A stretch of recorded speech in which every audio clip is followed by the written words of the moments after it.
Hey there, sales champions, and welcome back to Backwards Academy Sales Tip of the Day.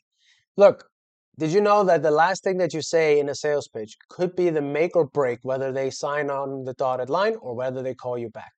Now, it's not a surprise, but most people do very much focus on the hook and the value proposition, on the start, on the middle, but the ending is something that leaves the lasting impression. It is the last thing they hear is what they're going to be taken away with them. The final impression stays with your prospect. So today we're going to be looking into the recency effect, which is a powerful psychological principle that can elevate your sales game to new heights. So stick around and learn how to craft a perfect ending that the prospects won't forget and one that drives them to take action.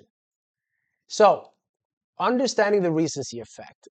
Look, the recency effect is, like I said, it's a powerful psychological principle. It's a cognitive bias where people remember the last piece of information they hear more vividly than anything else. So in sales, this means the closing moments of your pitch or conversation are what prospects take away with them. So think about, let's take a real life example. Think about Game of Thrones. Amazing TV show. I loved it. Big fan. Watched it over and over again. One of the best TV I've seen. What do people remember when you talk about them? When you talk about it, it's the ending. People hate the last season. They hate how they ended it. It became a massive shitstorm. So you have this great TV show, massively well done, massively respected, phenomenon, and they made a horrible last season, and nobody remembers the rest of the TV show but that bad last season. So this is exactly the same thing with your pitch. You don't want to end on a bad note where they do remember just the bad thing that happened or how horrible it was. So this matters. Prospects will often make the decision after you leave. So what you leave them with, both emotionally and logically, will guide that decision. So nail your ending and you're much more likely to close the deal. Now, let's explain the science behind this. Psychologists have studied this phenomenon extensively. It is tied to how our short-term memory prioritizes recent information because it's easier to access and process. The emotional state someone is at the end of an interaction significantly impacts how they perceive the entire experience. If you leave them feeling inspired and reassured or excited, that's what they will remember. So think of your pitch as a journey. The middle is where you explain the features and benefits, but in the end is where you solidify trust and excitement. That's where you turn their curiosity into commitment. You can't just go in the end, just go, well, look, you heard the benefits, just, go make your decision. You need to have an emotional anchor. You need to make them feel something. This applies to a date. You could be going on a date with someone and it starts off horribly. Like they're late to the date.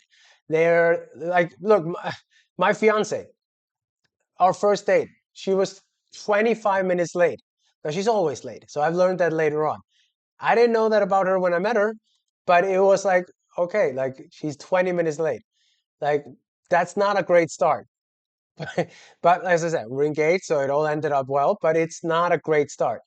But the end of the day, the rest of the day, it was amazing. And when we, said goodbye to each other at the train station, um, it made a lasting impression. So it was fantastic.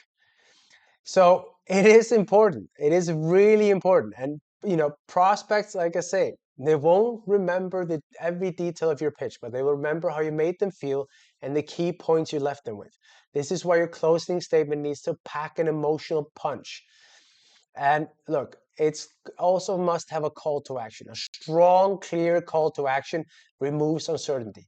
People are more likely to act when they're told exactly what to do next, especially if it aligns with their positive emotions you just created.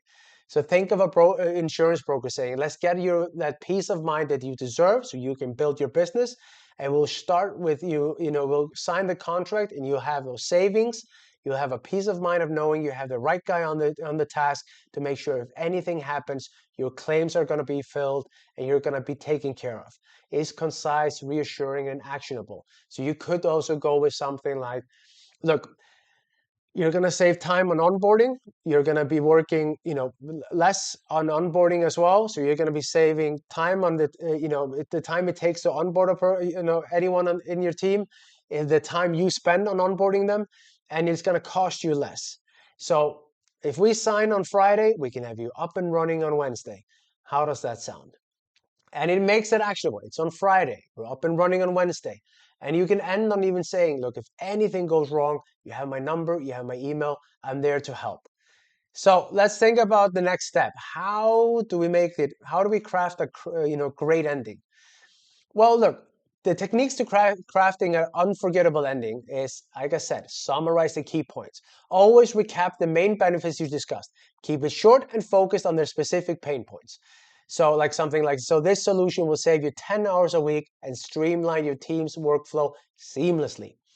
Add the emotional anchor. Tie your solution to an emotional outcome, and emotion drives decisions. Remember, they buy an emotion and justify with logic afterwards.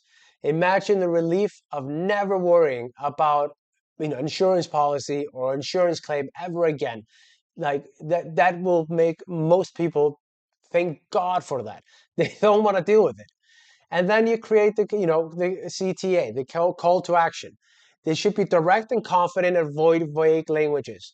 Let's lock in these savings today. Are you ready to get started? Or look, if you sign up right now, we can have your policy changed by next week. You'll already be seeing the savings there, and you don't have to worry about it ever again. And you can use a closing story, a quick success story to end the conversation, reinforces trust and value. Look, I had a client similar to your, look, I'll take an example I was closing a deal with a hotel for an insurance. We had a hotel in our portfolio, and I told them, look, when they sign up with us, we saved them 15% of their insurance premium. And when they had an accident where the water main exploded and 2 floors were ruined, we weren't only there to make sure they got the claim, which we did, we also made sure it was paid on time, and we acted almost as a therapist because they were panicking. So we came in and made them feel reassured that they were taken care of. And with gratitude. Thank them for their time sincerely. Gratitude leaves a positive emotion and a positive impression. Thank you for considering us. I look forward to helping you achieve your goals. That could be something you could end up with. So, practice your closing, role play, like we talk about here. Test out some emotional and logical CTAs and see which resonates with your audience. Look, if it's a CTO, they might more be open for a logical call to action. If it's a CFO, it might be different. If a CSO, CEO, whatever it is. And ask yourself, like, how did the prospect feel when I left this meeting? Adjust your closing, strategically based on their response and their follow-up. Now, to recap this real quick, remember, the last thing you say is often the only thing they'll remember. Summarize the key benefits, connect emotionally, and leave them with a clear action step. Now, if you're ready to master these psychological tools and take your sales to the next level, hit the like button, subscribe for more tips, and check out my Udemy course for a deeper dive into sales psychology. It's in the channel bio. Don't let your closing moments go to waste. Make them unforgettable, and the bonus check will show itself in the end. Thank you so much, and I look forward to seeing you tomorrow.